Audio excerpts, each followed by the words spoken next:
veteran piano player.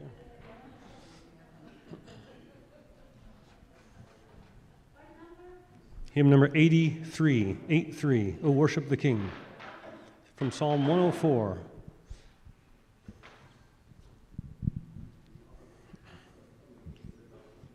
This hymn is from 1815, but Mary was not born yet then. 83. Oh, O Worship the King. From your O Worship childhood? the King. Yeah.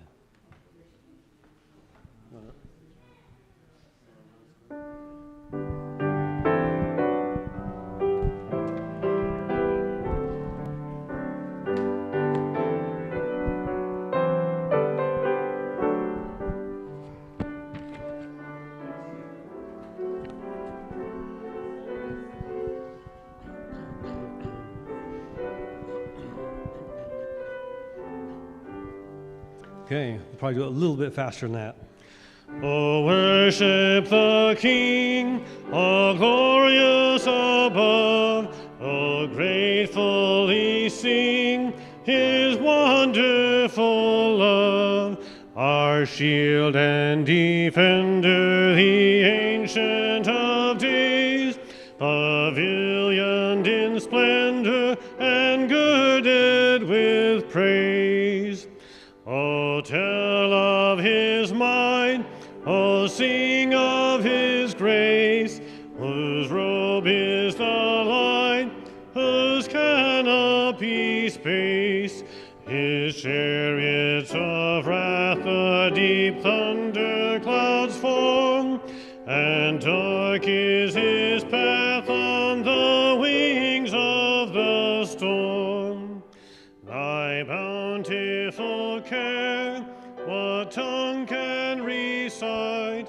It breathes in the air, it shines in the light, it streams from the hills, it descends to the plain, and sweetly distills in the dew and the rain. Frail children of dust, and feeble as frail, in thee do we trust, nor find thee to fail. Thy mercies how tender, how firm to the end, our Maker, Defender, Redeemer, and Friend. Thank you, Mary. Thank you all. Thank you, Richard, for that. And thank you, Mary and Richard, and I'm so grateful that Tim just landed in the airport, drove straight here, so getting started just a little bit late, but want to welcome everybody. So glad you're here. I know we will be blessed. Let's bow our head for prayer. Father in heaven, Lord, thank you for your goodness. Thank you for a beautiful week. Thank you that Dr. Riesenberger can be here tonight. We ask that you send your Holy Spirit to open our minds that we may understand the message you have for us. In your name we pray, amen.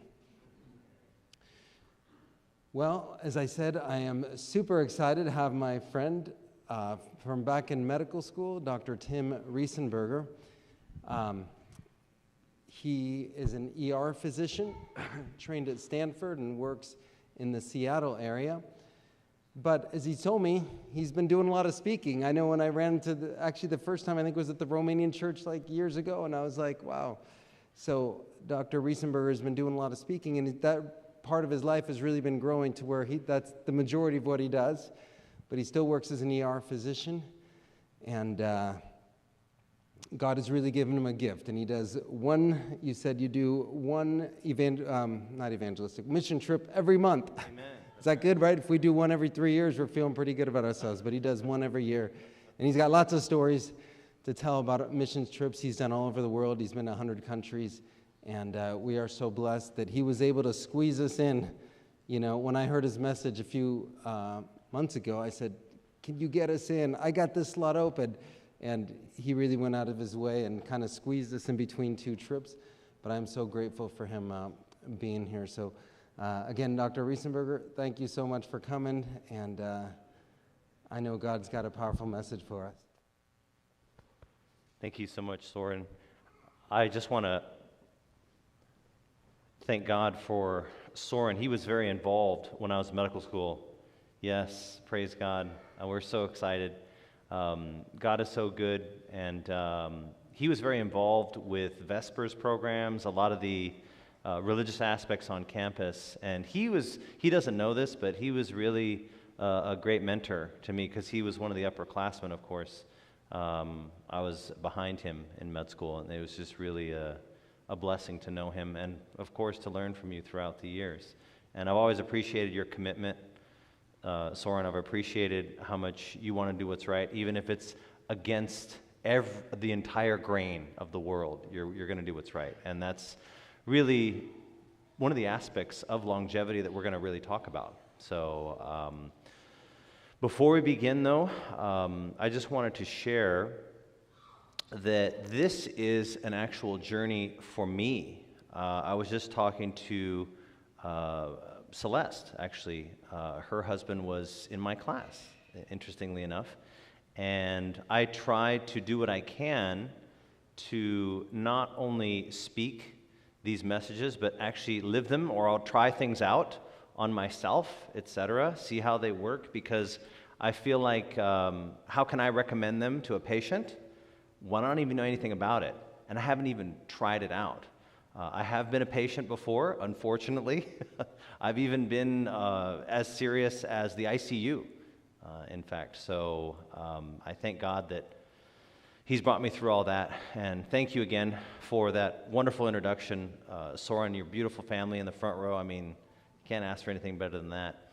But the fountain of youth, people have been looking for that since time began, right?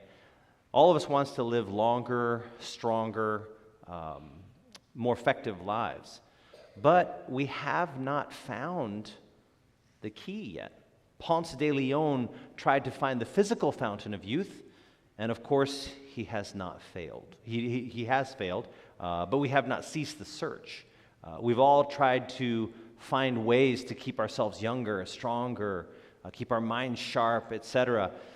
And just because there wasn't a physical fountain of youth doesn't mean that we haven't tried other ways to keep ourselves looking younger. Some friends of mine are dermatologists, and the nurses are all kind of salivating for the extra leftovers from the syringes of Botox, or it's true, or Restylane and things like that. And what's interesting is that even though we're in an economic recession or even depression, people seem to have money for what they need, you know. And a lot of people think, well, is it just vanity that people are, you know, wanting to focus on their appearance? And people will say, well, you know, I dye my hair because I wasn't born that way. I mean, I even had someone say I was born blonde, and so that's what I was meant to be, right? And you know, people think about wanting to get rid of those makeups, maybe get rid of the wrinkles, etc. But I don't think it's just about vanity, honestly, because if you talk to guys, they're all interested in staying young and strong too. I will never forget, I was doing a rotation in South Carolina, and there was a patient that I'd taken care of him. He had some kind of issue going on with, I think, his heart or something like that, and that had been stabilized. He was getting ready to be admitted, and his chest pain was gone, etc. And he said, "Doc, I got a question for you." I said, "Sure. Thank you for taking care of me, but I done lost my nature." And I said, "What?" "I done lost my nature." I said, "What do you mean? You got any of that Viagra?" He said he had lost his nature. That's what he was trying to say. And he wanted Viagra. So, I mean, even guys, right? We're wanting to keep that edge, keep that strength, and you know, even if we have to eat blueberries every day or whatever we need to do, we're willing to do whatever it takes to get back to where we were. And I would just say this, is that I'm not sure if it's just vanity. Is it vanity that gray hair bothers you, or that wrinkle bothers you, or it's just like, oh man, I don't think I got as much, arm anymore, or whatever. Is it wrong that bothers you? And I'm not really so sure, because it seems like no matter how hard we try, we all follow the same sort of pathway, and we can't seem to do anything about it. And if you think about it too long, maybe it might even depress you. But I want you to know that there absolutely is hope. When we've looked at the human brain, and actually a lot of the other organs, we've found, Ramon, you're here. Pampiniform plexus. That's what he told me. Do you remember that? I remember that. We were in anatomy lab. We were trying to learn all these crazy nerves. And Ramon just came up with these little rhymes and songs and all this stuff. And I still hear his voice in my head to this day. So, but they've looked at different organs in the human body, particularly the brain. And what they've found is that the capacity of the brain is far greater than the 79 years that the average North American lives. It's very interesting. When you look at the actual amount that people use of their brains, the average person only uses about 3 to 5% of their potential capacity. Did you know that?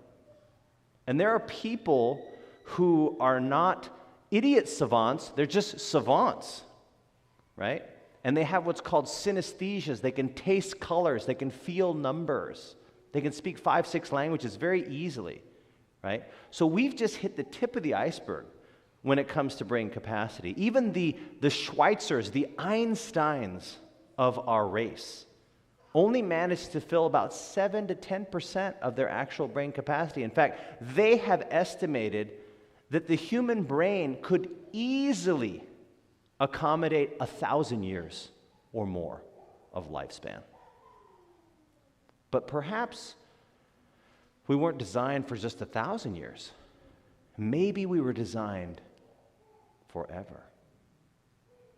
Well, the people groups I'm going to talk about don't live forever, but this is a classic article from many years ago that looked at the idea of the blue zones, people who live a lot longer than all the rest of us, people who maintain their mental capacity, maintain their lean mass, maintain their aerobic capacity for much longer than the average person. And of course, these blue zones are very well known. Perhaps some of you know them. They are none other than Sardinia, Okinawa, the Seventh-day Adventist Church, Nicoya, and Icarus. Icarus, Greece, Nicoya, Costa Rica are the ones that aren't quite as well known as the other three. But let's take a look at the first one. In Okinawa, Japan, we'll find that the average Okinawan lives a lot longer than the rest of us. Average man, 78, average woman, 86. That may not seem like much to you, but even 3 or 4 years is highly significant. And it's because they have a lot less of the number one killer, which is, of course, in the United States, heart disease. In Europe, it's heart disease. In Africa, it's heart disease. In the whole world, did you know it's heart disease? Even in the age of COVID, it's still heart disease. Did you know that? It's still heart disease. Even the third world countries have caught up. Cardiovascular disease is number one, but they have 1/5 of it. They have a lot less breast and prostate cancer, and they have mostly a plant-based diet, but they have something very interesting called ikigai. And ikigai is the reason you wake up in the morning. Now, that could be your kids. That could be your farm. That could be your patients. That could be anything, right? For Fumiyasu, his ikigai is the Senior Olympics. His favorite of all time is the decathlon. Does anyone know what his preferred event is? The pole vault. Anyone here 84 or older? All right, we've got one. Can you pole vault, ma'am? Can you pole vault? Ah, right over that bar. But that's his ikigai. That's his reason for living at 84. Listen, if I could just stand on my head at 84, I'd probably be doing pretty good, right? Most of the Okinawans grow their own food, and they eat more but way less. It's very interesting. Their average centenarian is actually not the typical American who is quite overweight. They eat a lot of food, but it's very nutrient dense. They grow it themselves and pull a lot of it from their gardens. Here's a centenarian enjoying several elements of longevity. Serie Toguchi, enjoying the fruits of his labor, finished with some exercise, getting some fresh air, some sunshine, right? Not even a vitamin D anymore. Did you know they're not going to classify it as a vitamin anymore? They've changed it to a steroid, like testosterone, estrogen, progesterone. Vitamin D is much more similar to those things, and it is such a powerful, powerful agent for healing. It's like unreal. Even in the age of COVID, if you enter the hospital with COVID and you have a low normal versus high normal vitamin D, do you know it makes a huge difference in your mortality? Just within the normal range. It's like 3% versus 40%. It's crazy, crazy significant. So Serie Toguchi was also taking a little nap as well. The interviewer asked him and said, "Mr. Toguchi, I have to know, why the red gloves?" He said, "They're easy to find." True story. The Okinawans also have something called a moai, which is a group of people who go through life together and help each other. Now, a moai is defined as non-relatives that you see at least 3 times a week. Does anyone have a moai? Does anyone have a group of people that they see at least 3 times a week? Non-relatives. Non-relatives. Wow, very good. Excellent. Many of you have those elements. That's fantastic. And they support each other not just socially, but spiritually, even financially, if needed. It's basically the safety net. And knowing that you are in a community that proverbially has your back, that's a huge, huge amount of peace. You know, what if the solar panels break down, right? Do you know who's there to help you, right? Do you know if your neighbor would take you guys in case of disaster? But unfortunately, the culture of longevity is fading in Okinawa, and it is attributable to the fall of all known modern civilization, the Golden Arches. Dun, dun, dun.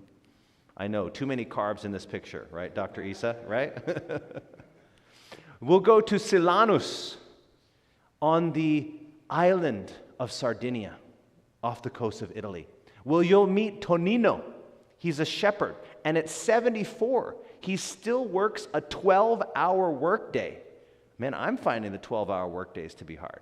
But he works a 12-hour workday where he repairs fences, slaughters sheep, and he only needs a little help from his cane once in a while.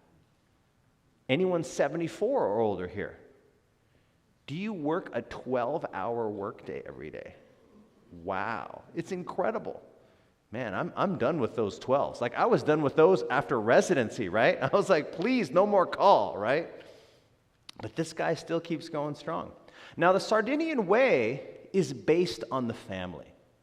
Every Sardinian family has a meal with the immediate and extended family included once a week.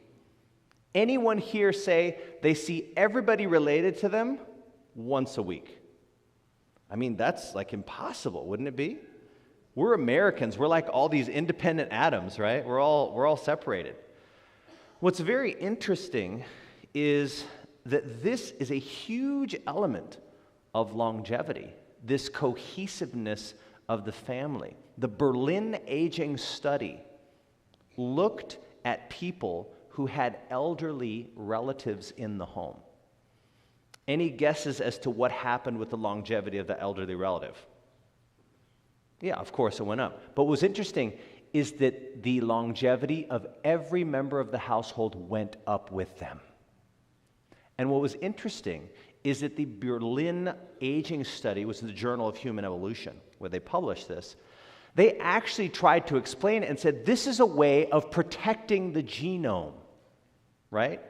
Relatives supporting the weak, the elderly, whatever, keep things passing it along. The only problem with that is that relative can't reproduce anymore. Generally, right? They're older, right? They're on the golden year, so to speak.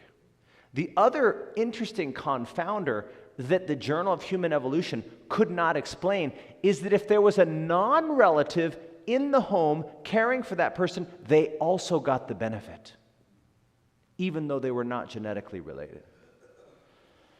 That's not about evolution. That's about something else. But what's interesting is that in Sardinia, scientists are fascinated because on average, who lives more, men or women? Women. Now, why is that? What do you think? Better choices. I like that one. What else? Caretakers. Okay, interesting. I personally think it's related to something that begins with a T and ends with testosterone. That's my personal view. We take risks. We get in wars. We get in fights. We say that nothing's wrong with us until like the cancer is like hanging off of us, you know? We don't get checkups. We don't get taken care of. We can do it. We're tough, right? I'm a man, right?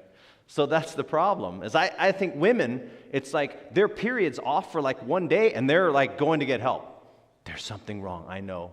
My period is always 4 days, maybe 3.5, but never 5. So they're like really on it. They know exactly what's wrong. This mole is this size and it's always been this size. So they're like very aware of their health. That's my personal opinion, but I could be wrong. But what's interesting in Sardinia is that men live the same length of time. It's very interesting, fascinating. Normally, the ratio of people who reach 100 is 1-4, favoring women. In Sardinia, it's 1-1. Very interesting.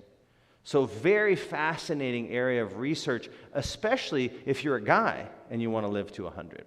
They live an active outdoor life, but some people wonder if maybe geography helps because they're out in the country, they're on an island. So is the Okinawan advantage, right?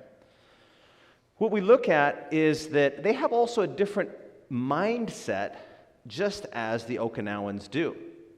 They interviewed Giuseppe, and he was 85. Hopefully he won't eat what he's holding there because he's going to lose a few years off the longevity.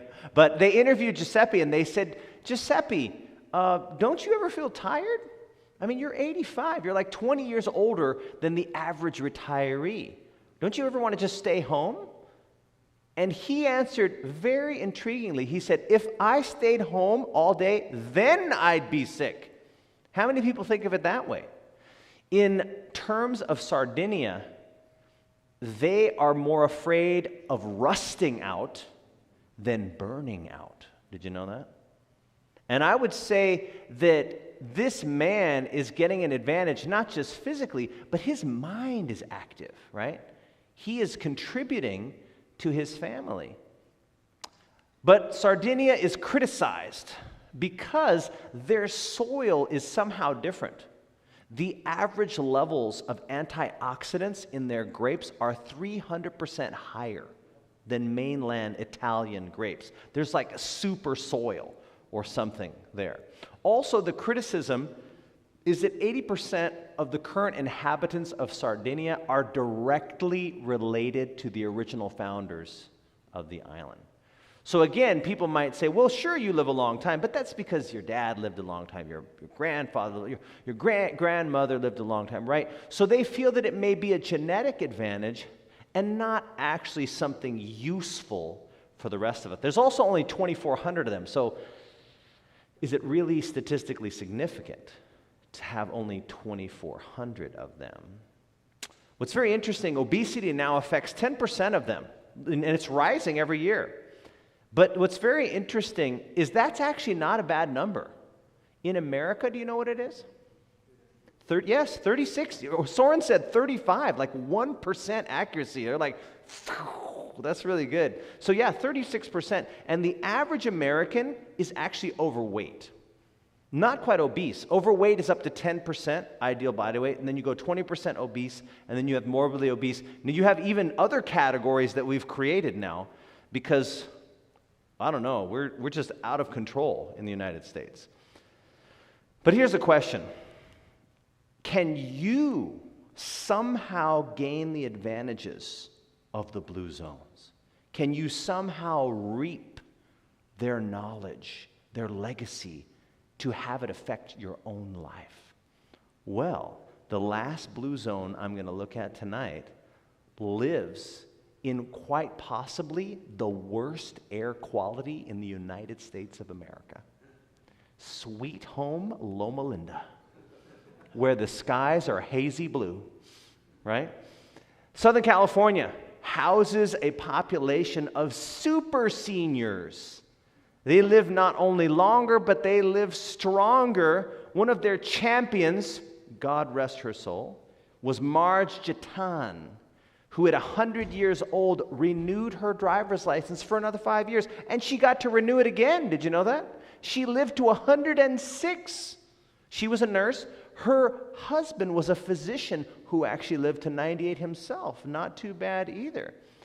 But what was interesting about Marge was not just that she lived a long time, but you see her filling up her gas tank here, right?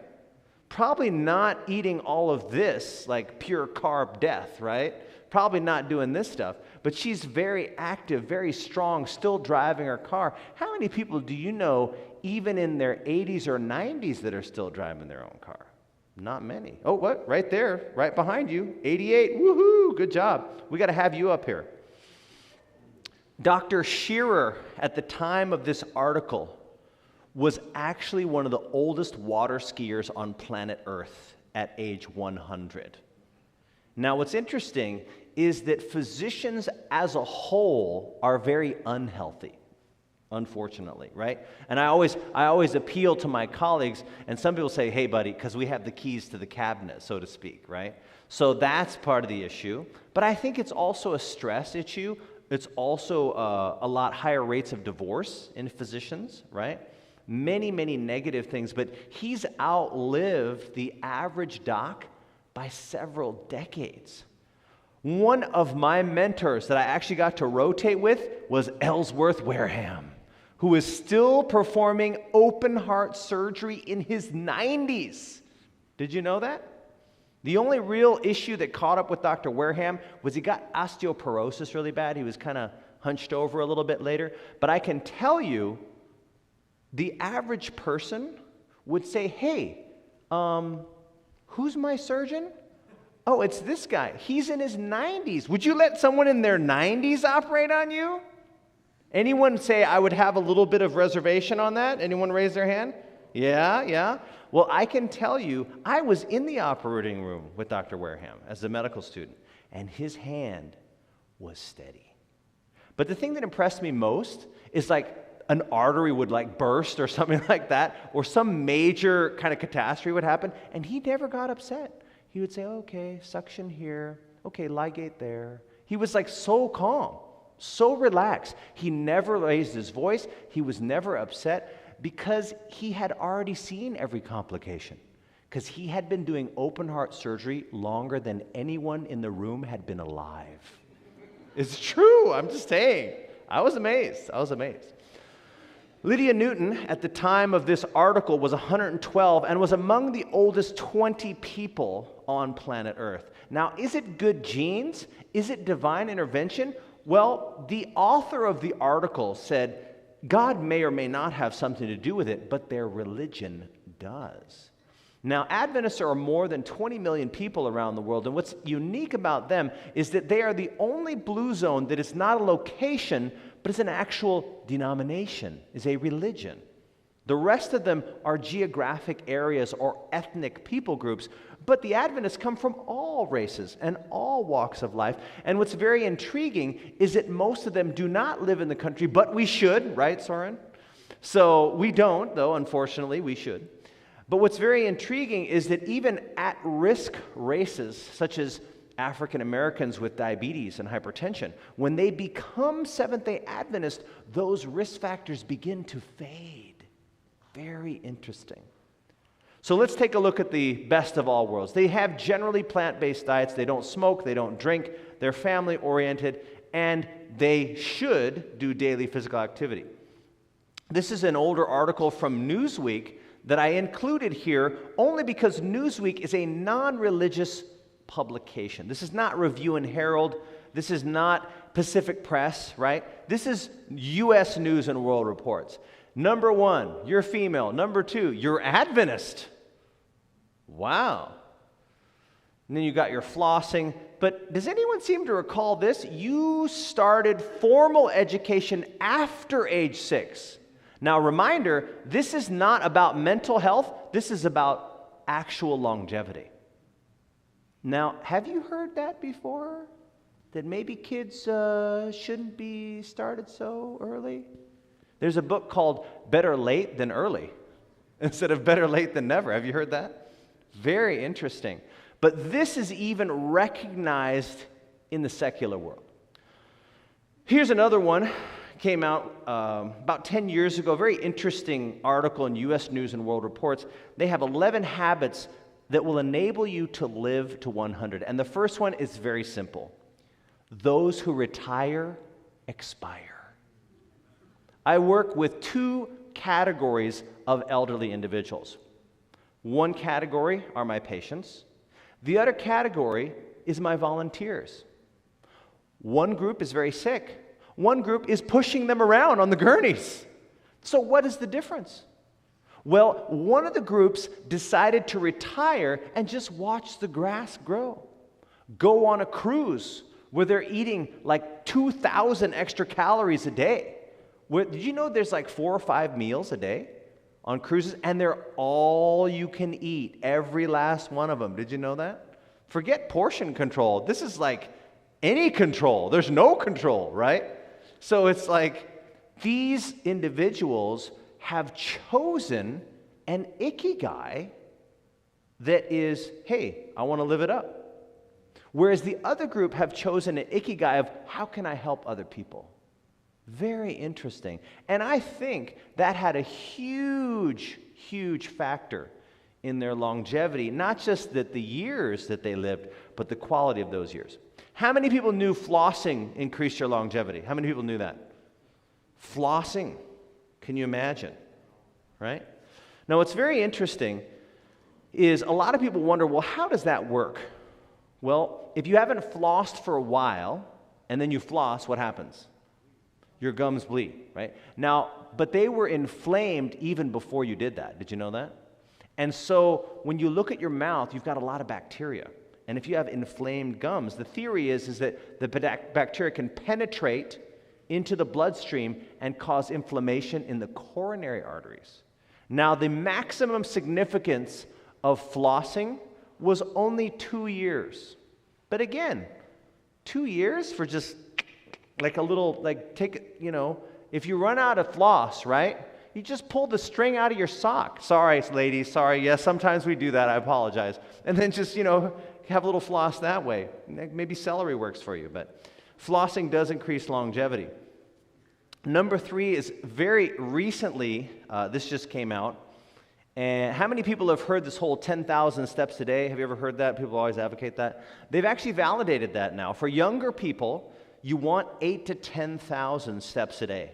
For older individuals, meaning like over 65, you want at least 7,000 to 8,000 steps a day. Now, they didn't see any significance beyond that. So if you're like going for extra credit, right, there may not be a huge difference, but I'm certain it's not going to harm you. What I would say is this: how many people in this day and age and where the market is right now would like to know where they could make a good return on their investment? How many people would like to know that? How many people are interested in that kind of stuff, okay?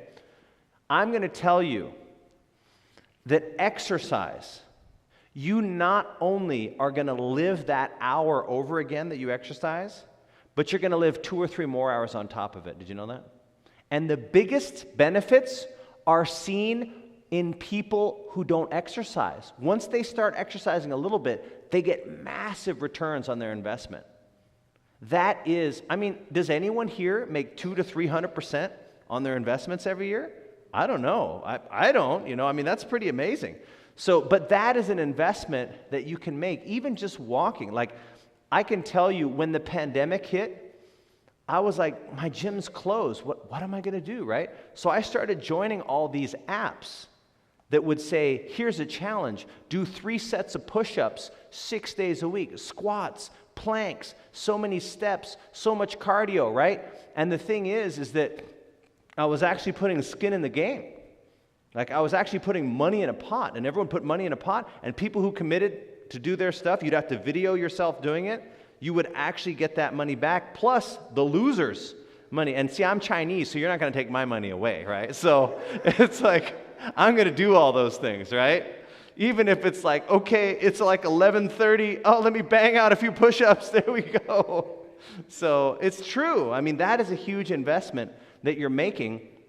And what I want to share is what's very, very interesting now is that the longevity literature has looked at the traditional wisdom where they said, you should exercise 1 hour like 3 times a week. How many people have heard that? 3 times a week, 1 hour is kind of what you're supposed to aim at. But did you know that they took those 3 hours, same time, same intensity, and then divided it over 4 days a week? So again, a little bit shorter, right? But spread out more. And then they followed those people. Which do you think lived longer, 3 days a week or 4? Remember, same time, same intensity. What do you think? It's 4. Then they looked at 5, 4 to 5. They divided the 3 hours into 5. So that's 180 minutes divided by 5. Which was better, 4 or 5? 5, yeah. Then they took the 5 days a week. Then it went to 6. Now, mind you, at this point, we're at 30 minutes each time. I mean, 30 minutes, basically, you get your towel, you get your water, and it's like time to leave, pretty much, out of the gym, right? So they looked at 180 minutes divided by 6, that's in half an hour. Was 6 longer or was 5? Who lived longer, 6 or 5? 6. Then they looked 6 to 7. What do you think? No difference. That's when it stopped. 6 days a week. Coincidence? I think not. Same time, same intensity. You got to lock that.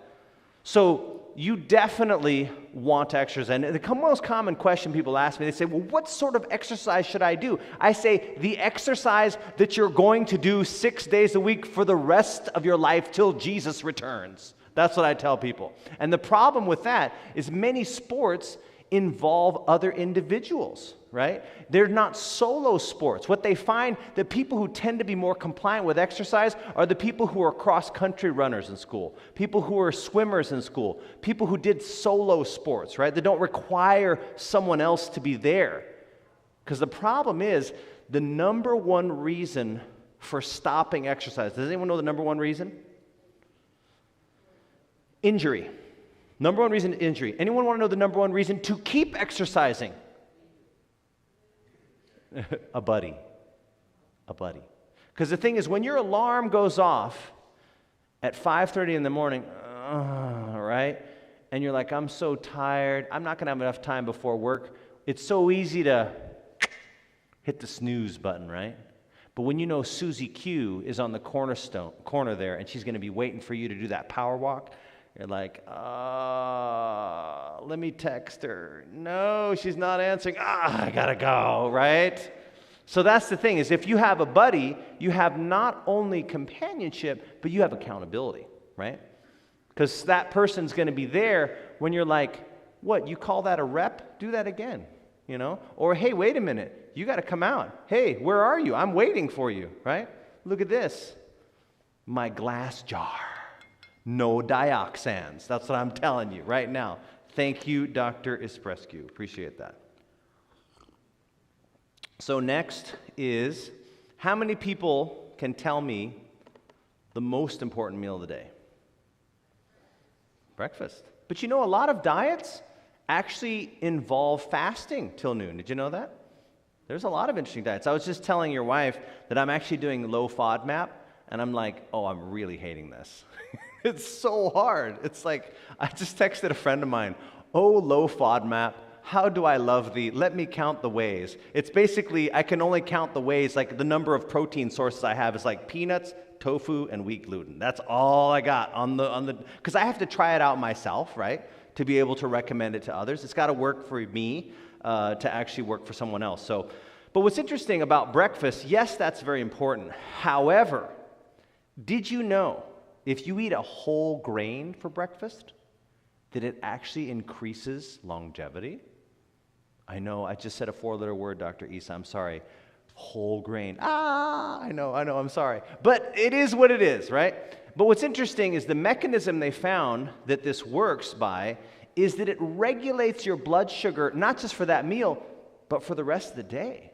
Very interesting.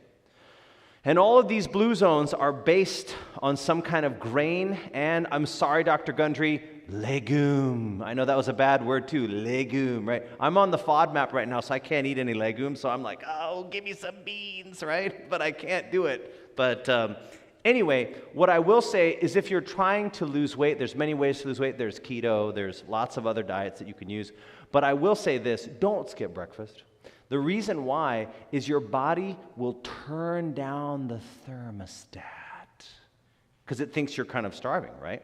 And so if you do eat breakfast, right, you'll burn on average an extra 500 calories. So you get like a bonus. So if you're going to skip a meal, skip your late meal. Like if you're a night shift worker, that's like right after you get off work. Don't eat and then go, right? Because that's going right onto the spare tire. I'm telling you right now. So definitely breakfast. Try to eat a whole grain if you possibly can. One of my personal favorites is oatmeal. Has beta-glucan, all kinds of wondrous things with beta-glucan they're finding now. They're finding a lot of these slow digesting foods create kind of almost a barrier so the blood sugar doesn't enter your body very fast. Because that's one of the biggest things is that you want to have lower glycemic indices, basically. And a lot of these things, they're not really sure how they work. Like, for example, how many people know what raspberry ketones are? Raspberry ketones. They were found in raspberries first, right? So that's why they're called raspberry ketones. But they're found in rhubarb, they're found in pine needles, and they're not really sure exactly how they work, but they're very, very, very helpful in diabetes. And it's very interesting because a cup of raspberries is like pure carbs. Do you realize that? But why does it have a glycemic index of like 22? Very weird, right? And they've looked at this kind of stuff. This was a German study that looked at the insulin and glucose responses to a piece of rye bread. Of course, it's rye bread. It's a German study, right? So they looked at rye bread, watched the index of insulin, watched the index of glucose, and then they added some blueberries. And what were they expecting? Right? A little bit higher because, again, blueberries are pure carb. And the curve was better. Slower rise, slower fall. And they said, well, it's got to be the fiber in the blueberries, pectin and stuff like that. So they juiced the blueberries. No change. There's something in the blueberry itself. They don't know what it is. So there's a lot of interesting things still out there in the research that they're kind of grappling with, and they're not really sure how these things work. But there's certain foods that are like no joke. They're not really sure why they work the way that they do, but they're very good for you. And we're going to go through some of those in just a little bit. How many people can say they get at least 6 hours of good quality sleep a night? Raise your hand. That's good. How many people say, not always? And how many people would say, wow, 6 hours? That would be great for me. Yeah? So the reason why it's important to have the 6-hour cutoff is if you get less than 6 hours, your mortality starts to go up in the literature.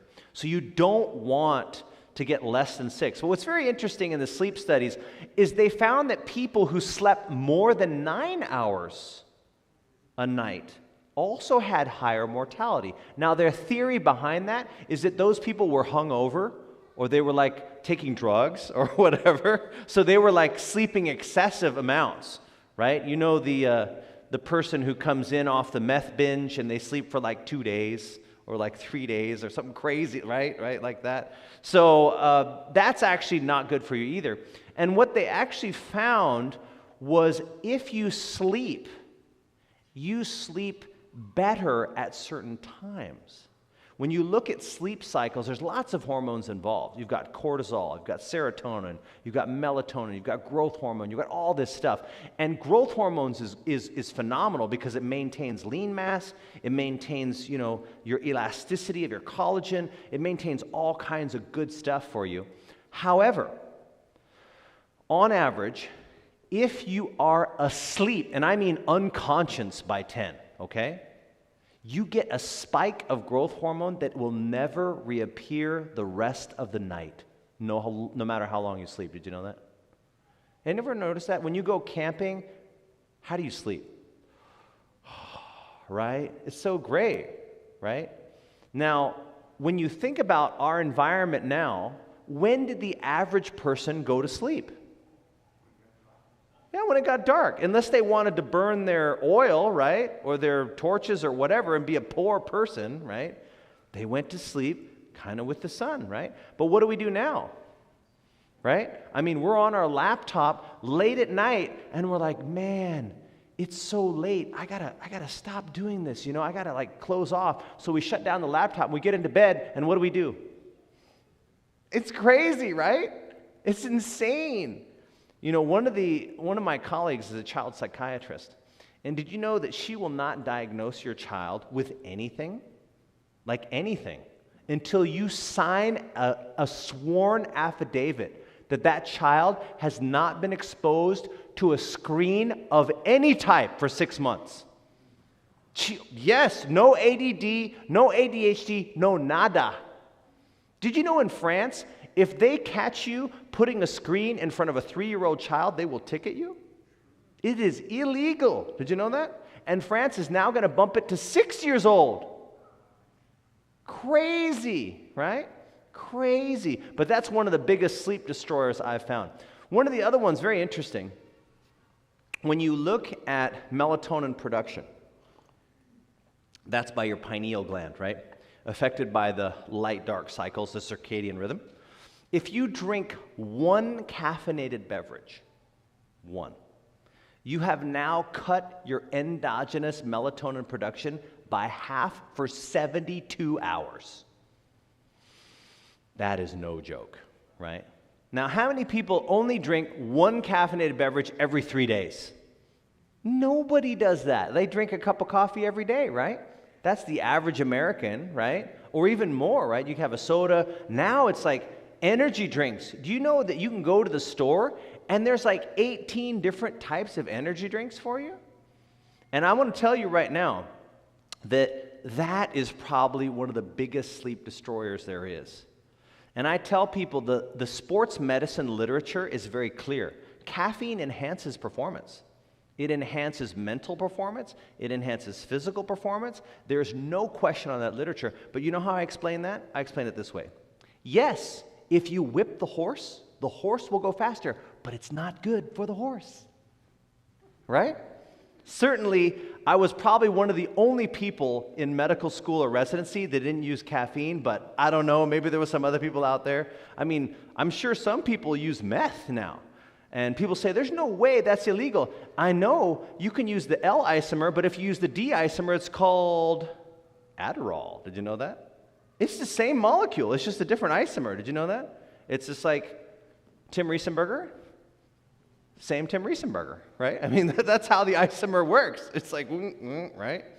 So make sure you get not only enough sleep, but you get quality sleep. And do you know what they've found? Is that the temperature matters when you sleep. Did you know that? You want it in the 60s. What's interesting is at night, temperature falls, right? So when I sleep, I cover up all my vents, right? Turn the thermostat down, and I open the window. And it's not a dangerous place because it's in my house, there's only one window where you have roof access, and that's I'm right there. If you come in the window, you're going to meet me. Basically. So everyone else in the house is pretty much it. My roommates are all right. Their windows are way high. You'd have to have a grappling hook to get up there. But anyway, I always open the window wide as I can. But then it's noisy, right? But not in Idaho, right? It's super quiet. Or I don't know, the crickets, cheep, cheep, cheep. I don't know. Is it noisy? Not really. So what I do is when I travel, I have earplugs. Now, the problem is many earplugs feel like a carrot in your ear, right? So I get these silicone earplugs. Now, I'm not promoting this. I don't make any money, but they're called Max, M-A-C-K-S. Walmart, $4.83, super, super cheap, you know. And it says, do not break in half, but break in half. Because it's a lot better. Because you can, you put them in your ears, and you're like, you can't hear anything. It's crazy. It's so nice. And if I'm in a place that it's going to be light, late, especially in Scandinavia and stuff like that, where it's late until midnight, I'll put eye shades on. So cool room, darkness, and no noise. Very nice. Very, very nice. So that's going to help you sleep better. And obviously, not big meals at night. Don't use drugs. Don't use caffeine. Try to get before that 10 o'clock if possible. I'm going to try to make it tonight too. Number 6. I hope this isn't rocket science, right? If you eat food that is in its natural state, it's generally better, right?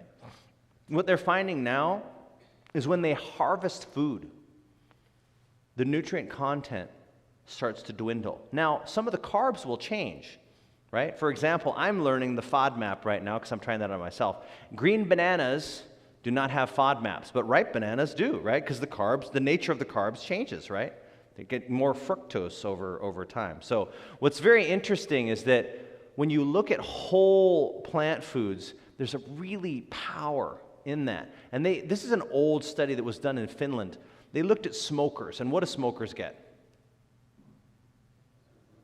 What disease are they going to get? COPD, what else? Emphysema, what else? Lung cancer, sure. So they followed them, 3 different groups. Usually it's a control group and it's an experimental group, but this is 3 different groups. One group was the control group and they smoked, right?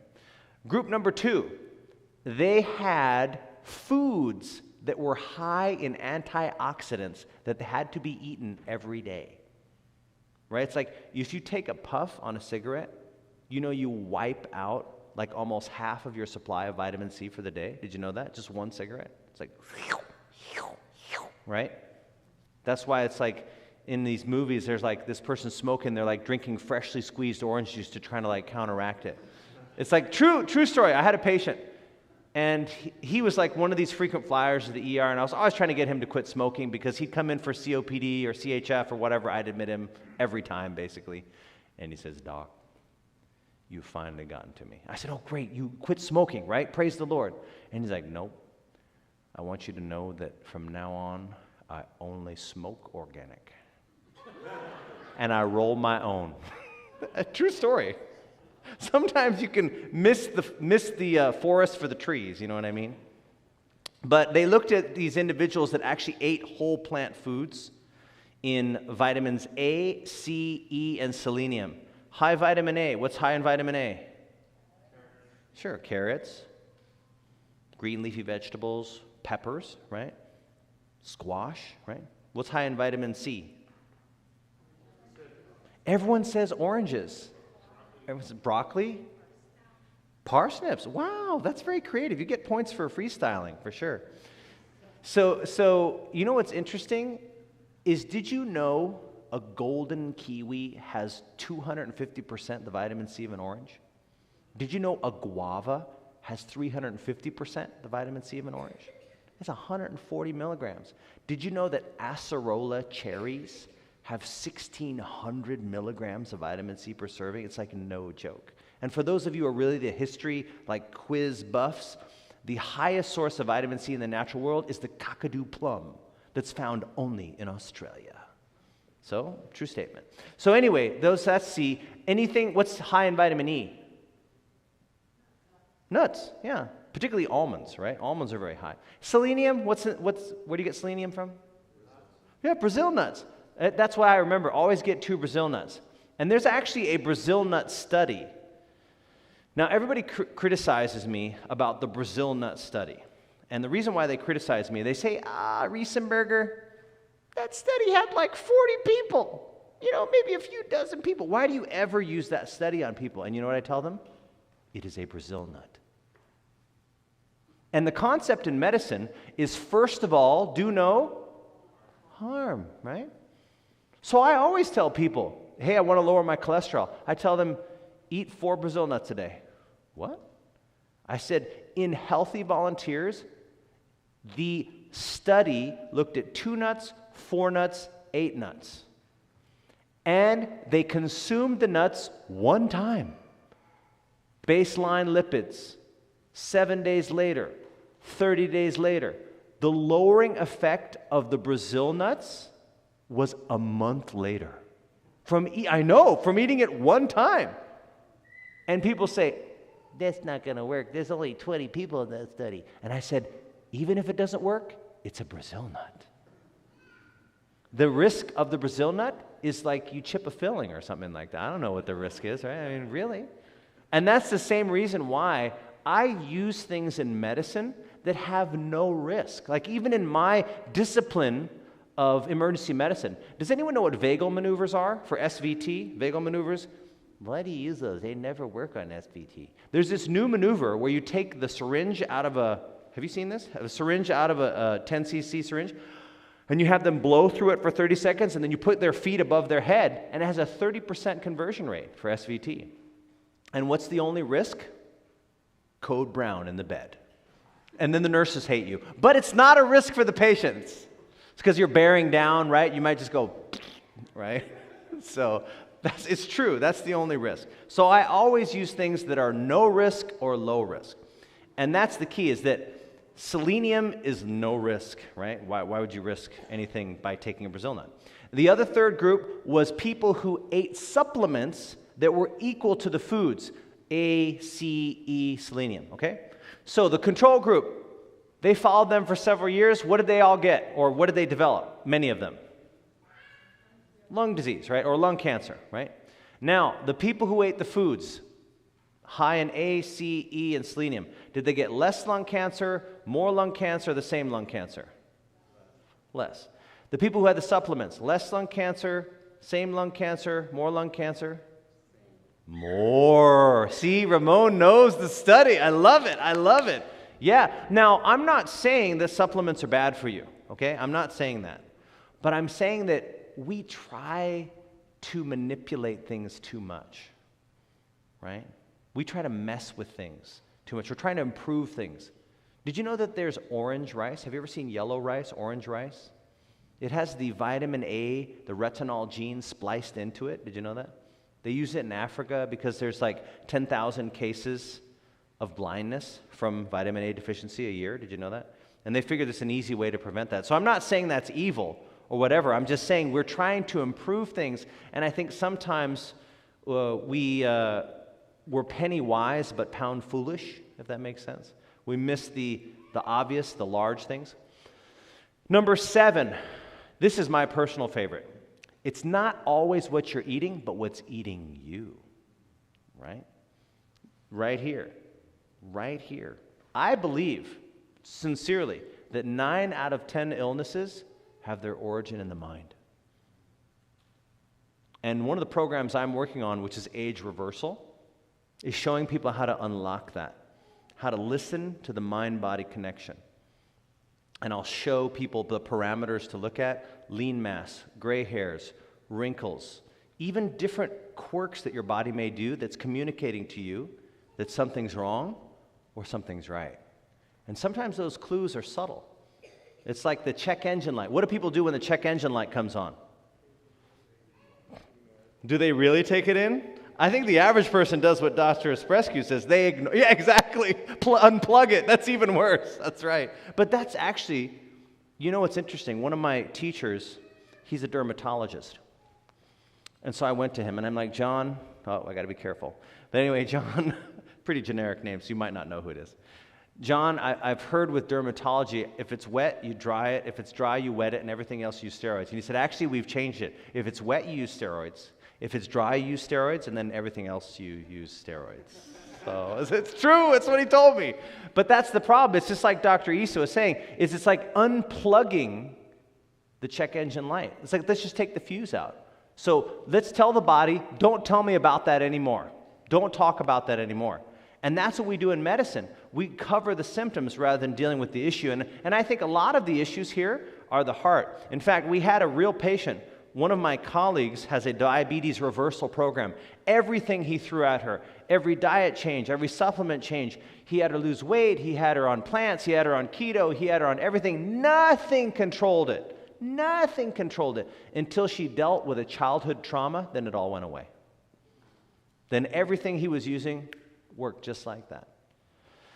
What they found is that people with a type A personality actually die prematurely. Did you know that? However, it's not all the traits of type A personality, it's only certain traits. They found that there's 2 characteristics of type A that kill them. Anyone want to guess what those 2 traits are? What? Stress is actually a good thing up to a point. Like if there was no stress, we would not study for our exams, right, in medical school, right? We just put it off and put it off, put it off. So deadlines, there can be a healthy stress. It's called eustress, right? So stress wasn't it. Wow. See, I would say that that's true. I would agree with that. That wasn't what came out in the study. But the 2 traits of type A were intolerance and hostility. Did you know that if you lose your temper just for a second and recover, right? For the next 3 to 4 hours, your risk of fatal heart attack goes up 300%. And it is not related to just the epinephrine and norepinephrine. There's something about those emotions that destroy us. That's not what we're meant for. Now, number 8, I have to confess, the article said live like a Seventh-day Adventist, but I'm just going to invite you. You can be a Seventh-day Adventist. It's okay. It's all right. There's plenty of room, right? Lots of seats, right? No problem. And that's the thing is the average North American, 79, the average North American Seventh-day Adventist, 89. That's no joke. That is crazy. We'll talk a little bit more about that later. Number 9. Do you ever notice that the person who lives a long time has this like regular routine that never changes? Like they get up at the same time, they eat at the same time, they exercise at the same time, they go to bed at the same time. They have this routine, right? And you don't mess with the routine. And that's what I'm telling you. The body loves and thrives on routine. And if you can get a healthy routine, a very, very good habit pattern, it is going to work like plastic surgery on your body. I'm telling you. It is amazing what it's going to do. Phenomenal what it's going to do for you. If you can just get up, go to sleep, do everything at the same time. But you know what's interesting? What they found is looking at cardiac risk. They found that during the spring and the fall, there is a significant increase in fatal heart attacks. But when they re-examined the data, it was not true in the state of Arizona. Anyone know what was going on? Daylight savings time. Your enemy and mine, right? They've known for many years that the time change significantly increases mortality from traffic accidents, stuff like that. That makes sense. But recently, like within the last 10 years, they've found that that time change of just 1 hour is deadly for your heart. And the reason why it didn't happen in Arizona, not because they don't have heart attacks. I mean, they're like Heart Attack Grill. They have a restaurant called Heart Attack Grill. Did you know that? The waitresses are nurses. Have you seen this? It's true. It's a real restaurant. So Arizona has horrible rates of heart disease, but it doesn't change in the spring and the fall. That's all I'm saying. There's no change. It's the same. It's bad all year round, right? It doesn't have a worse bad and another spike. But just that 1 hour of change messes with your physiology to the extent that you can have more fatal heart attacks. And people will say, well, what about you? You're traveling all the time. Soren was telling me, wow, thanks for squeezing us in, because I did camp meeting in Germany at the beginning of the month. At the end of the month, I have Dominican Republic, and I'm working in between and doing you guys as well. But here's the thing. People ask me, well, you change all these time zones, right? Well, I do.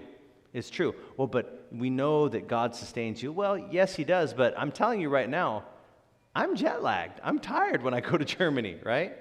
But I'm willing to sacrifice some of my longevity to increase all of yours, okay? Number 10, stay connected. How many people have a sister? How many people have a close relationship with their sister? Oh, wow. None of the hands went down. That was so good. So either you're lying or you really do have a good relationship with your sister. I hope you do. Because if you do, you have less depression and you will live longer. Did you know that? Now, why it didn't pan out for brothers, I don't know. I mean, maybe Scott's not as empathetic, but he's a psychiatrist, right? He should be, right? Maybe we don't listen as well. I don't know, but it didn't pan out for guys. But if you have a sister, be close to her, stay connected, because she'll make you live longer. Number 11, how many people know the marshmallow study? Anyone ever heard of the marshmallow study? So this was done at my alma mater at Stanford. I went to Stanford for residency, went to Loma for med school. And basically the research was, here is a marshmallow. Now these were young kids, okay? These were like 2, 3, like kids that could understand instructions, but that's about it. Here's a marshmallow, but if you wait till I come back, I'll give you 2. And then they went and they started the clock. And what's very interesting is around this time, they also looked at personality traits for children and tried to see what those predicted. Now, the marshmallow study, the ability to withhold the immediate for the future was basically related to everything positive you can think of, right?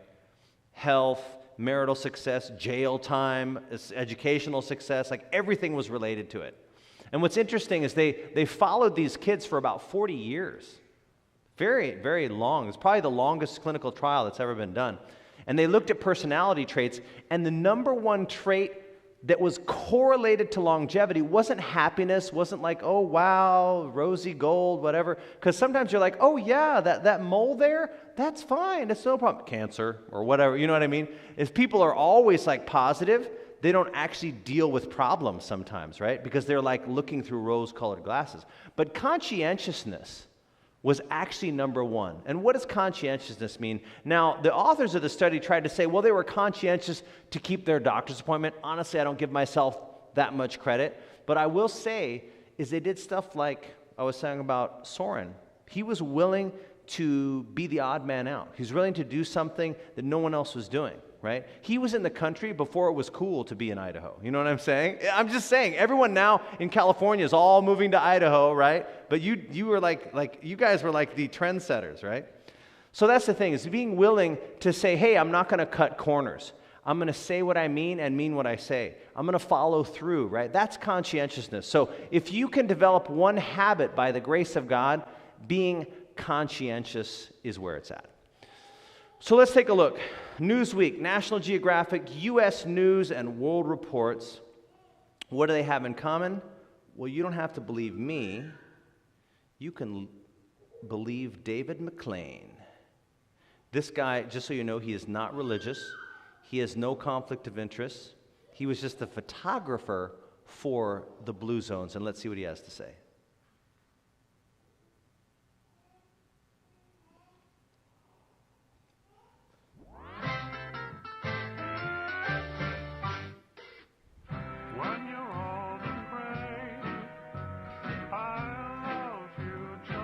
Oh, you can't see it. All right.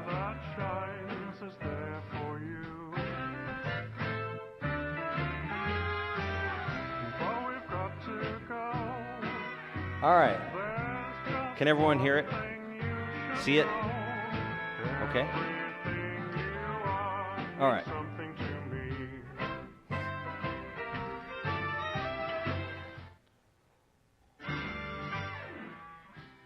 My name is David McLean, and I traveled to 3 different cultures of longevity, which are Okinawa, Japan, Sardinia, Italy, and Loma, California. So we went and spent time in each of these places and tried to learn about their cultures of longevity and exactly what it is they're doing to live vital and healthy lives well into their hundreds.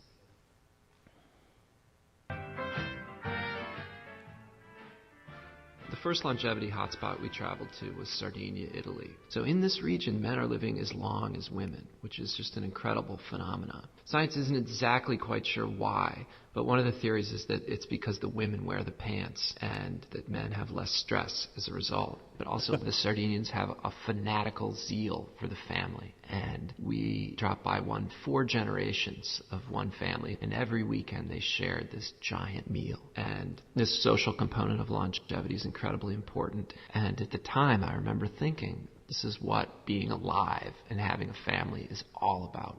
But the cultures of longevity in Sardinia are rapidly disappearing, and the root of them are a move away from traditional natural food in conjunction with a sedentary lifestyle. We spent time with a woman who was almost 100 and her great-granddaughter, and later that day we saw that same great-granddaughter eating potato chips, and we wondered, will she live as long as her great-grandmother? The answer is no.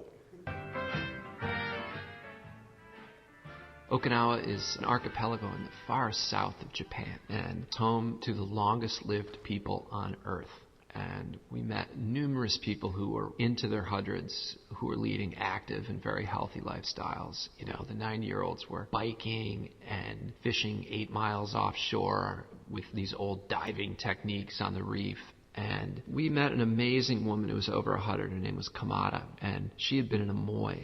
The rough translation is that it's a group of friends who go through life together and help each other. And the energy and vitality that they would get from that, I believe, factored into the longevity equation as well. And the Okinawans have this wonderful word. It's called ikigai, and it translates roughly into the reason for which you wake up in the morning. And all of these centenarians had ikigai, and I don't think it's an accident that that's part of the reason that they're living so long. So one of the cornerstones of Okinawan longevity is caloric restriction. Yet, interestingly, they're eating a lot of food. The trick is that the food that they're eating is all low in caloric density. And that food included these beautiful miso soups that were filled with carrots, seaweed, onions, and potatoes. And like the Sardinians, the Okinawans grew most of the food themselves in their gardens, and they would go to the store for very little. But Okinawa is losing its longevity edge. Okinawa has the highest rate of obesity in all of Japan. And it was quite shocking and somewhat disturbing to see this culture of longevity disappearing right before our eyes. By far the most surprising fact that I took away from this story is that Seventh-day Adventists outlive their American counterparts by about 10 years. What are they doing? Quite simply, the Seventh-day Adventists, who largely populate Loma Linda, California, have a religion that reinforces positive, healthy behaviors. For example, if you're a devout I do not Seventh-day endorse Adventist, tofu you links. are a vegetarian, non-smoker, non-drinker, who takes a Sabbath every Saturday, where for one whole day you have to just unplug. So we met many incredible people there. The most incredible by far was a woman named Marge Jatan, who had just turned 100 and renewed her driver's license. So we went for a cruise, but before we did that, we had to go through a morning routine where she lifts weights and rides a stationary bike. And interestingly, the Seventh-day Adventists are the only culture of longevity that we visited who are not losing their longevity edge. And I photographed a baptism at this church, and I remember thinking, wow, this is the perfect example of how this religion is still growing and carrying forward.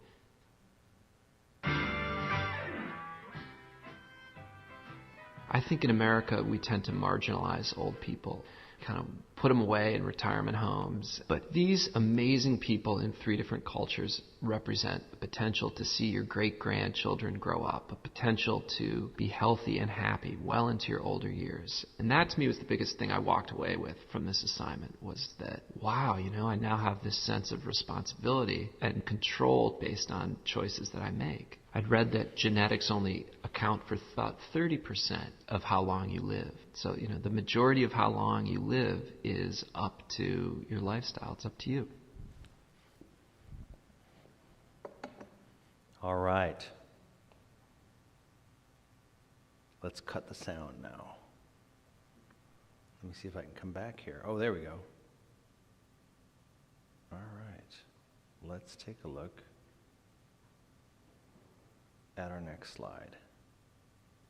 So at this point, people are always asking me, well, just give me the Cliff's Notes. Give me the high yield, right? Tell me the secret. Is it diet? Well, I'm going to tell you right now, I think that in our church, I'm a Seventh-day Adventist, spoiler alert, right? I'm a Seventh-day Adventist, and I think we overemphasize diet. I really do. I think that the reason for that is that if it were diet alone, right? Did you know that Buddhists are vegetarians? Did you know Buddhist monks are vegans? Did you know that Hindus, Brahmins, are vegans? Did you know that? But the data isn't there. And what's interesting is if diet had such a big role to play, right?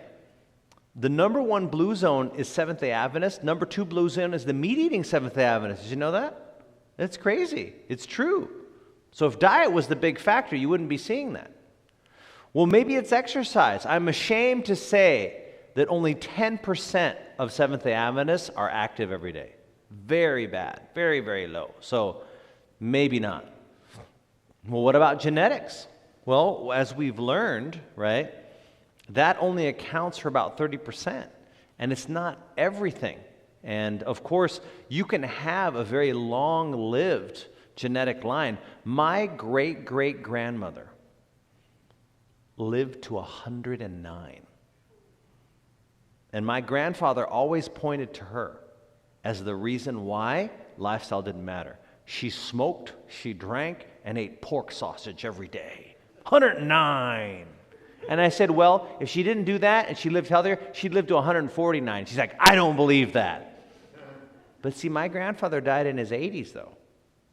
So it wasn't the same as his grandmother. How about optimism? Now, we recall that optimism was not the number one personality trait. Does anyone remember which one it is? Conscientious, that's right. See, that's why you guys went to med school. You're so smart, right? What about faith, right? Did you know that having faith just by itself, just being committed, only gives you about 2 or 3 years, right? It's not just being committed. It has to be something else. And a lot of people will say, well, it's got to be that, you don't smoke, drink, or use caffeine, right? First of all, many of us do use caffeine, right? But did you know there's another religious group that doesn't smoke, drink, or use caffeine? Yes, the Mormons, that's right. But the key thing is that the Mormon longevity edge is not there. If you want to look at the research, it's out of UCLA by a guy called Bigelow. He's done a lot of the papers on Mormon longevity. And there are some factors to longevity, like they fast every month. Very interesting concept. I think a lot of people should do that. I think we should be doing that. But their sort of findings are like if you're white, male, and high priest. I have no idea what a high priest is in their denomination, but you live 15 years longer if you're that. Now, I don't know how that works, but the problem is it's not newsworthy, right? It's not a general sort of benefit. So it has to be more than just faith, because there's many faiths, right, in the world. And we're going to learn more about that tomorrow. But here's what I will say, is I believe with all my heart that your body will respond to the right inputs, like either here, many different places. Your body is designed to thrive. It wants to be healthy. It will be healthy if you give it a chance. And we'll try to do some of those things and learn some of those things this weekend. Beloved, I pray that you may prosper in how many things?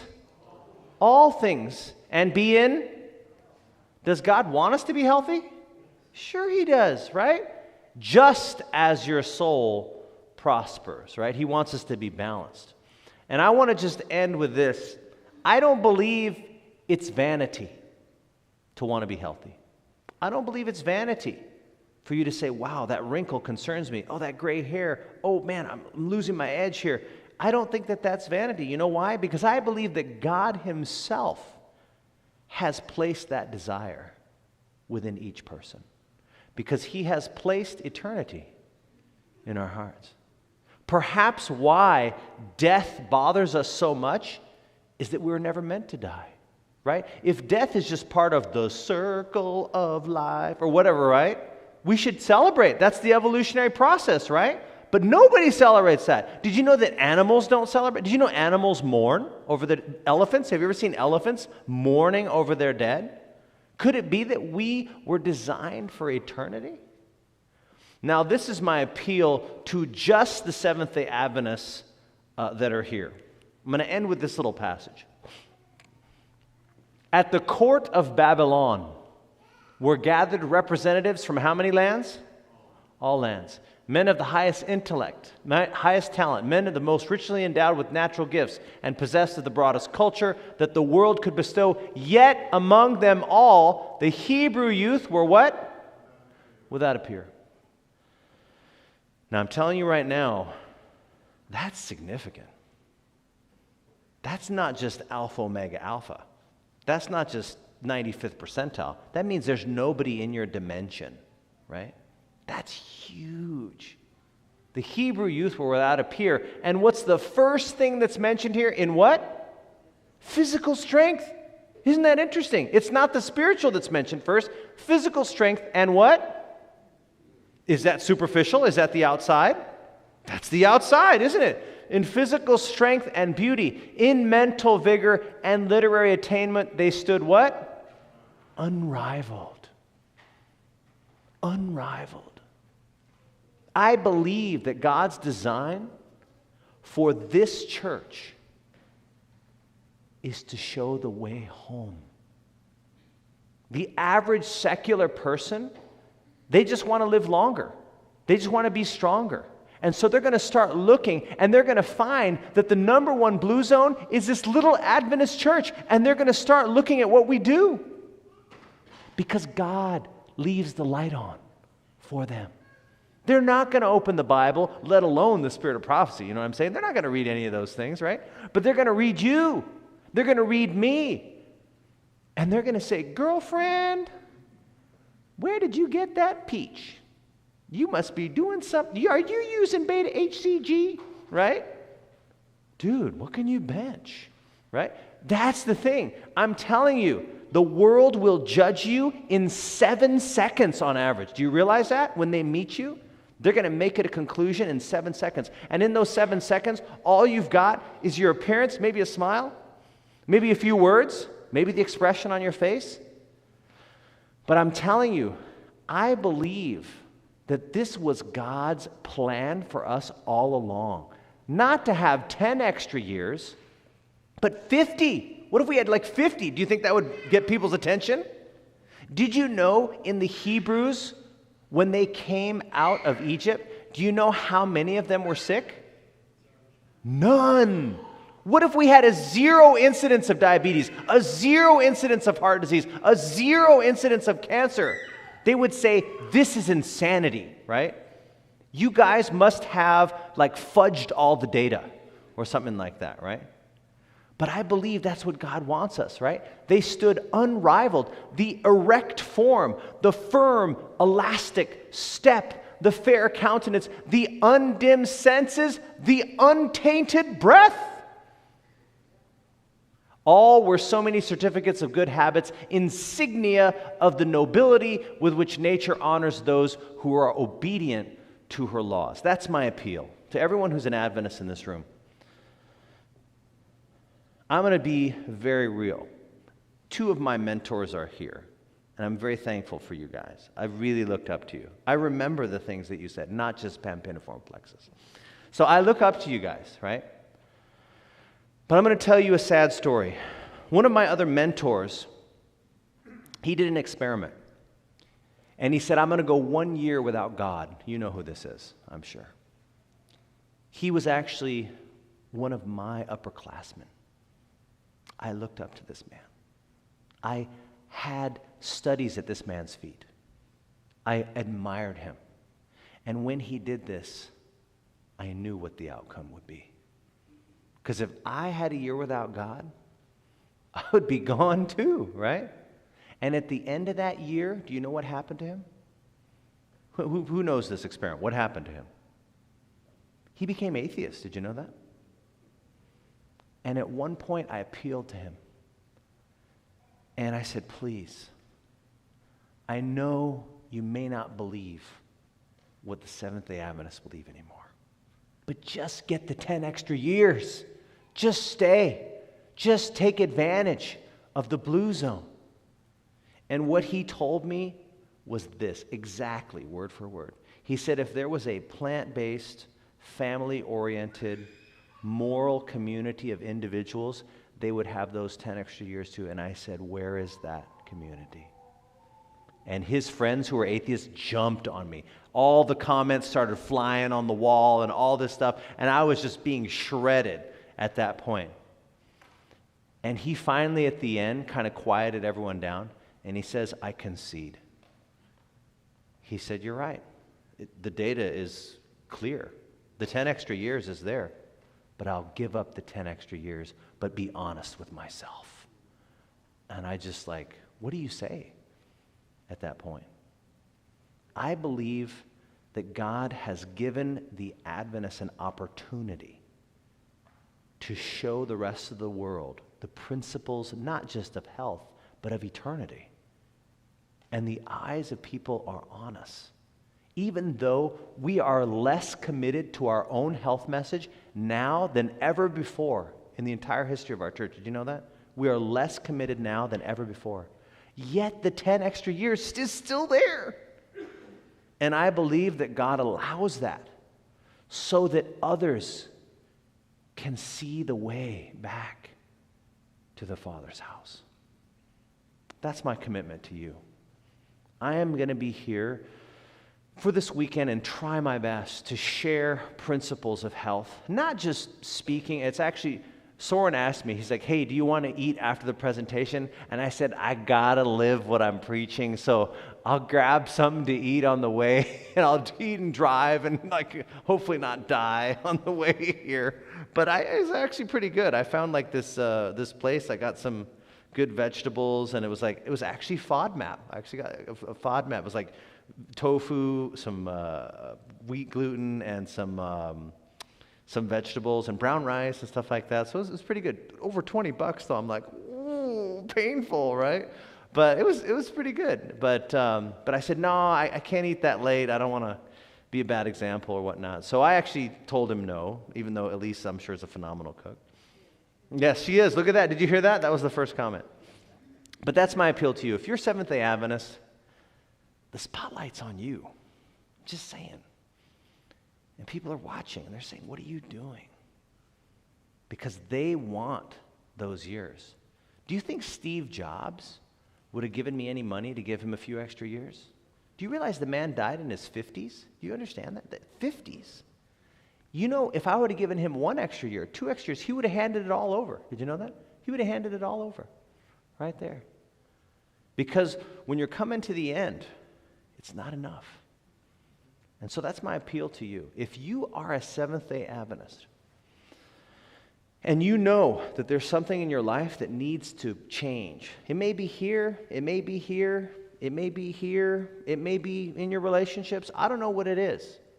But if you know that there's something that needs to change, I pray you'd stand up right now and make that commitment. Say, you know what? I want to make that change tonight. Praise God. Amen. Let's pray.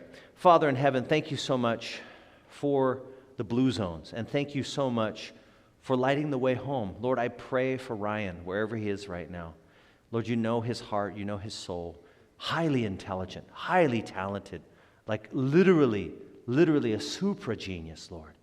But I pray, Father, that he would come back to his home, to his country, to his people, Lord. And even if he struggles with doubt, even if he doesn't really believe many of the things, may he at least reap the benefits, Lord, of the advantages of that blue zone. And Lord, you see us all standing here. You know that we can improve. And I pray that you would give us not only the decision to make a change in our life, whatever that may be, but give us the grace and strength to follow through and help us to encourage each other along that pathway. We ask in Jesus' name. Amen.